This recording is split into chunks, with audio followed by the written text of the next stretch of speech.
Did you know that someone threw away $500 million and it's still sitting in a garbage dump?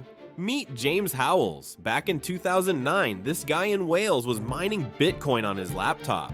Just a hobby, really. He stored 7,500 coins on a hard drive and forgot about it. Fast forward to 2013. James is cleaning his home office. He's got two identical hard drives. One's blank, one holds his Bitcoin fortune. Guess which one he accidentally tossed in the trash? The blank one? Nope. He threw away the jackpot. Here's where it gets brutal. Right after his cleanup, Bitcoin's price exploded from $130 to over $1,000. James realized his mistake just as he became a millionaire on paper.